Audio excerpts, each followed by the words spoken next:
Hello there ladies and gentlemen, TX141 here, also known as Paul, welcoming you to some all new realistic Ground Forces gameplay for War Thunder as of patch 1.70. To commemorate the arrival of the new patch, we shall be fielding the new American Tank Destroyer, the M10 Wolverine, also known as the 3-inch gun motor carriage. To quickly provide a historical background to the M10, we must go back to 1943, the year in which the M10 was rolled out into combat service. Upon its initial rollout during the Tunisian portion of the North African campaign, the M10 was to be rather successful as a tank destroyer, with its 76.2mm M7 cannon being able to penetrate most of the German armour it encountered. The M10 was to go on to see combat service through to the end of the Second World War in 1945, being gradually superseded by the M18 Hellcat and the M36 Jackson. Nonetheless, the M10 was always there on the front line, with a number of variants, whether they were being fielded by the British or the Americans. With our historical overview concluded, let us get down to the gameplay for today. For today's game, we're on the battle version of the map Kuban, using a predominantly M62 shell loadout. These armour-piercing capped ballistic cap shells have the ability to reliably go through 100mm of armour at a distance of a kilometre, in my experience. For reference, the M10 is a Tier 2 battle rating 3.3 tank destroyer, so this Tier 4 battle rating 6.7 matchup is not typical for this vehicle, but more of a personal challenge for myself, and also to try and get an idea of what M10 crews would have had to have gone up against when they used the M10 in the European Theatre of Operations circa 1944 to 1945. In order to mitigate the superior frontal armour and guns at longer ranges in terms of our German adversaries such as the Tiger, the Panther and the Tiger II, we're going to be taking a rather oblique approach. Our idea, using the northeastern spawn point 1 here, is to head along the hill section which acts as a boundary for the southeastern corner of the map. We intend to be on top of these hills, not below them. To start off with, we are trying to get over a small ridge which will enable us to get up onto this hill section. But already we are seeing one of the key deficiencies of the M10 platform, and that is its poor power to weight ratio, which means gentle hills are very difficult, and very steep hills are a nightmare. We pivot ourselves over the ridge in the end, using the tank trap as leverage, but we have lost a little bit of time.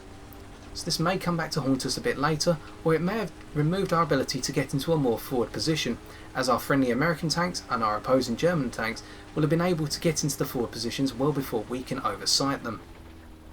Still, we are now on the move, and with a top speed of 49km an hour, the M10 is quite a quick mover, but this speed is only achievable when driving along a flat piece of smooth tarmac.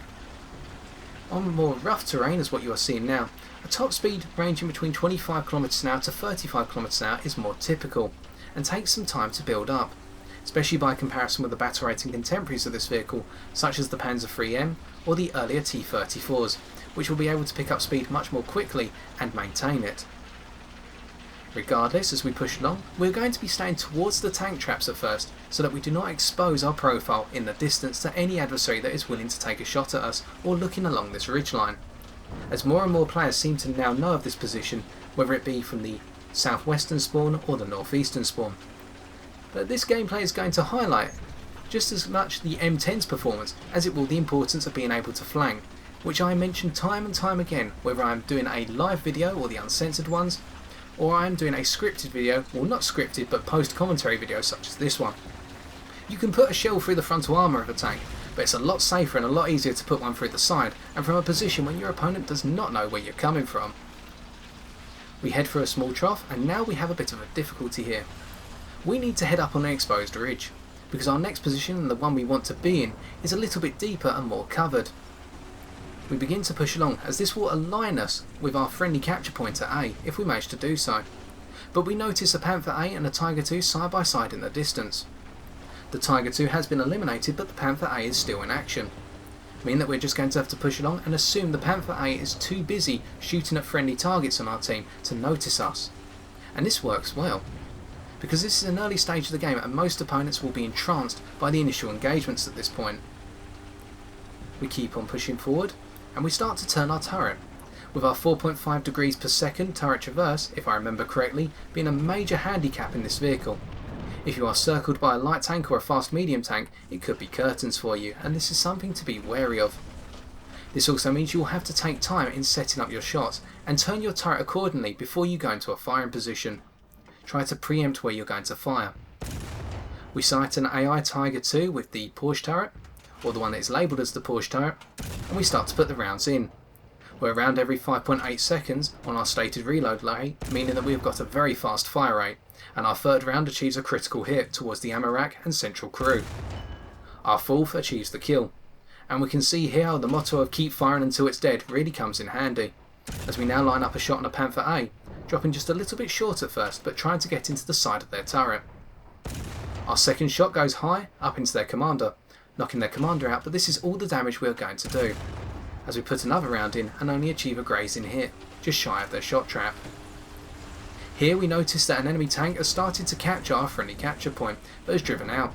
It is a Tiger II with a Henschel turret, and we line up a shot, waiting for them to crest the hill, and we put one into the side of their turret.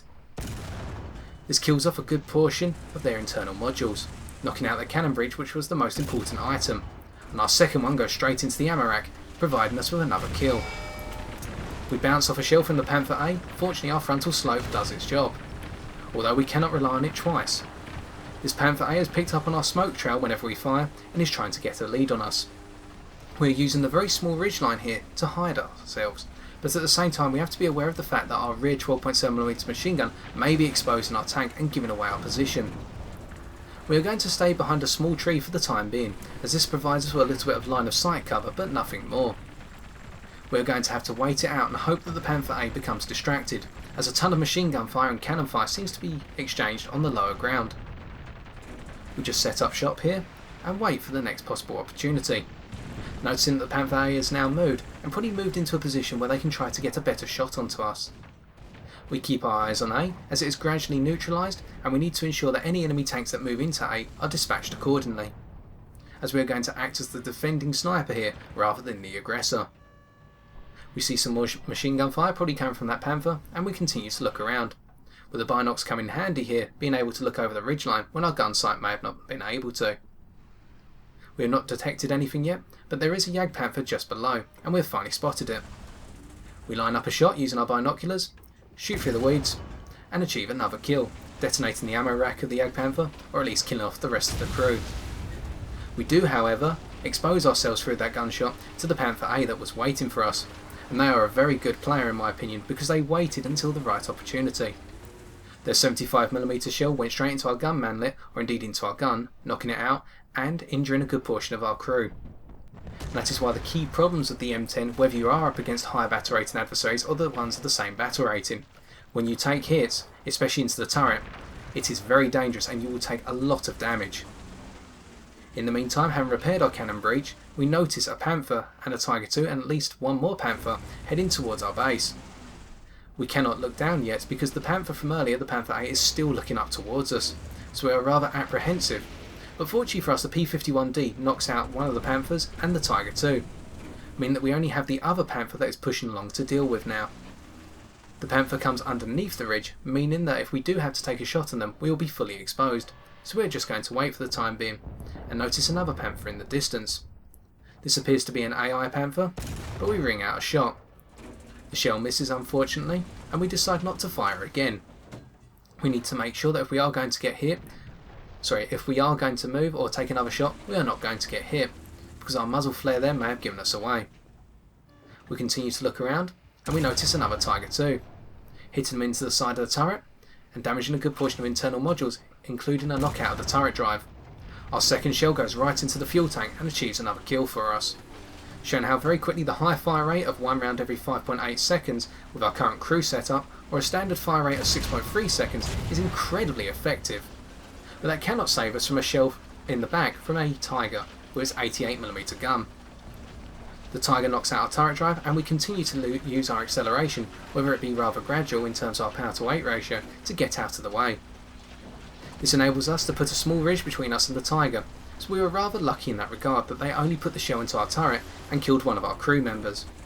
Their armour-piercing shell may have indeed over-penetrated our turret. We take a frontal hit from an AI tank, and we verify it's an AI tank because we are going to take multiple shots from the 88L71 of a Tiger 2P. which would not be possible usually, or would be incredibly lucky if that was a player-controlled tank. We keep looking out, but we soon notice that the Tiger 2P is right behind the bushes, indicating either an ultra-low quality graphics player, but we've already excluded the concept of a player, or an AI tank. And we finally put a ridgeline between us and the Tiger 2P. The Tiger 1 from earlier that put the 88 into the back of our turret fortunately was distracted by a friendly tank on our team, most likely one of our friendly Pershings. We repair at this point. It's going to take us 25 seconds, and we notice we have lost our driver and what looks to be our commander, or it could have even been our gunner.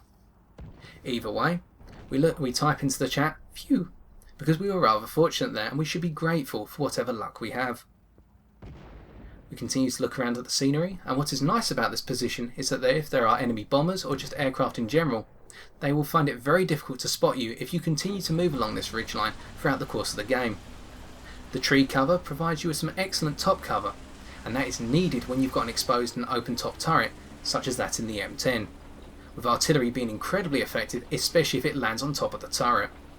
Or just a simple splinter of the shrapnel from surrounding shells will be enough to kill the crew members in the turret. Echoing on, we return in the direction that we originally came from, noticing that the Tiger from earlier has been knocked out or has moved on. This means that it's safe for us to poke our head out once again. And we have moved ourselves into a position now where we are parallel with capture point A, which was our intention from before, but unfortunately we became distracted and fixed into a position where we had to stay still, or at least not be able to push forward. We look towards our spawn point in the northern section of the map, and we do detect an enemy tank over a ridgeline, or I have from watching this video back, but unfortunately we didn't see it at the time. We tried to turn ourselves a little bit, but then remember the Tiger 2P AI tank just below. If they spot us again, they will continue pummeling rounds into the ridgeline and give us away. So at this point we are transfixed with nothing to do, although we do notice an enemy tank now, and it appears to be either a Panther or a Tiger 2. We're going to have to wait for them to move, and again, we are mitigated by the fact that our turret traverse is incredibly slow. And we finally pick up on a Panther in the distance, the one from earlier that I mentioned.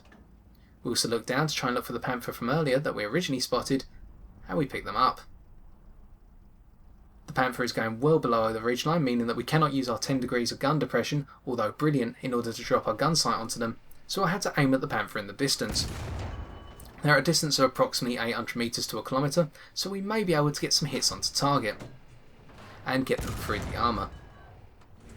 Our first shell goes in but does no damage, our second hits the tank traps. Instead we look towards the capture point, which is now being taken by the enemy team, and it is that Panther, the second one that we saw. We cannot see them on the right hand side, so we are going to have to move along the ridge and get a shot on the left hand side.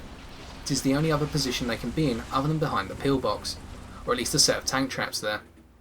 There's no pillbox, my apologies. The Panther overextends and moves into the left hand position, providing us with a perfect shot.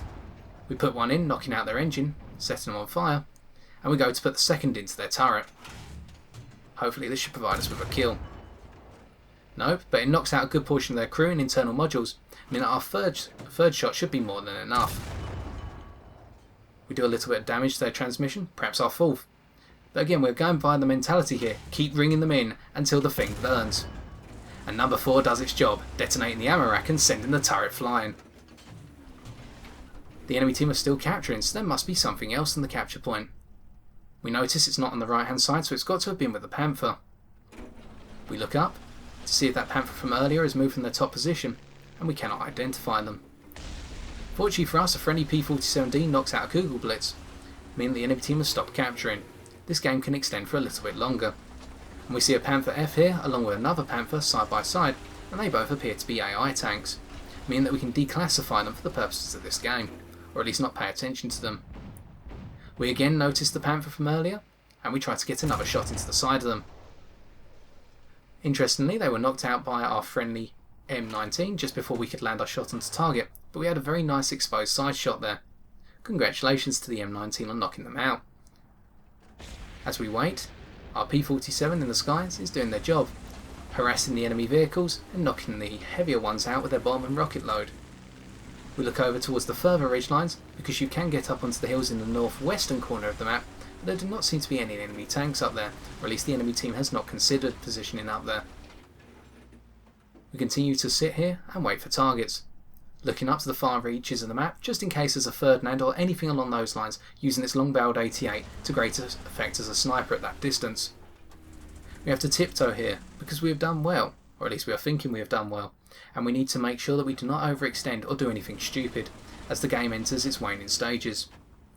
We look more towards the enemy side of the map now and notice nothing at the distance, although we do gradually hear the ringing out of some anti-tank or indeed some tank fire, which perplexes us to some extent and makes us wonder if there's an enemy tank situated more towards their own spawn point rather than towards ours.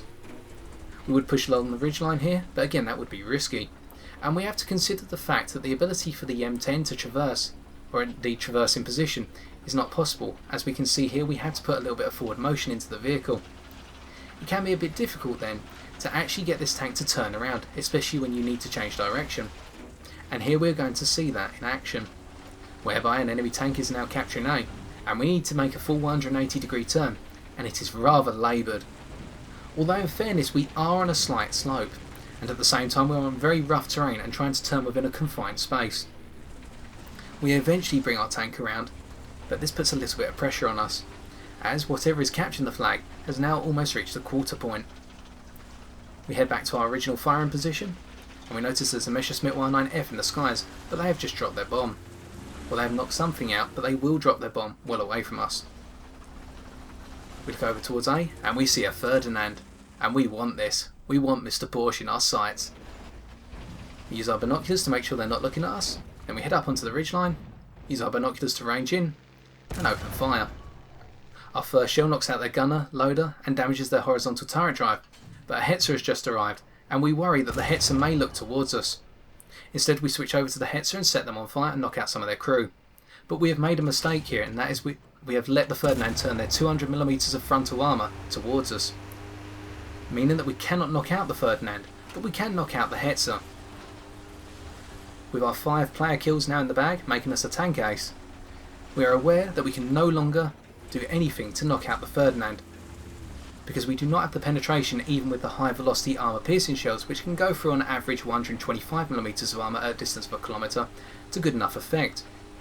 We have to concede defeat, but we've done what we could, and we've knocked out some rather nasty tanks despite our difference in battle rating, and our rather low caliber gun by comparison with the 88s we may face, or the longer barreled 75s. We type GG into the chat as there is nothing more we can do, unless a friendly fighter in the skies, if there are any left, is able to drop a bomb onto the target. We take another peek just in case the Ferdinand has looked the other way, but unfortunately no. The Ferdinand's been smart, waited for us to come back if we decide to come back, and we just have to give in. But what a game nonetheless, and as our friendly anti-aircraft unit on our team tries to go towards B, we look towards the skies, accidentally fire here, perhaps just for a little bit of excitement and joy, and wait for the post-game stat screens to come up, as we, the audience, shall do so now.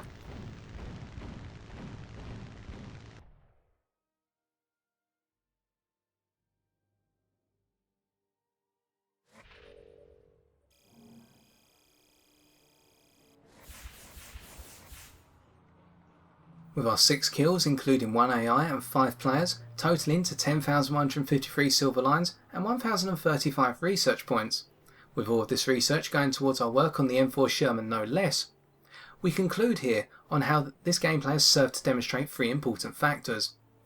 Firstly, that the ability to know all the positions on the map is crucial in order to gain the upper hand, as we come on to our second point of being able to flank around on opponents with superior frontal armour and superior armour with increasing range, and just how powerful this can be. But our third and more important point here is on what a brilliant little beast the M10 GMC is. Being the first turreted tank destroyer of War Thunder, we saw here how with our consistent and rather high penetration 76mm M7 cannon, we could go through the side of anything we encountered up to a distance of roughly 1.2 kilometres.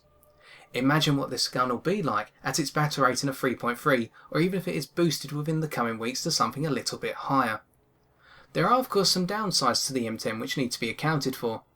Firstly, the fact that it is a rather laboured vehicle, whereby it's got a rather poor turret traverse and traverse in general, meaning that you will have to line up your turret well before you get into your firing position.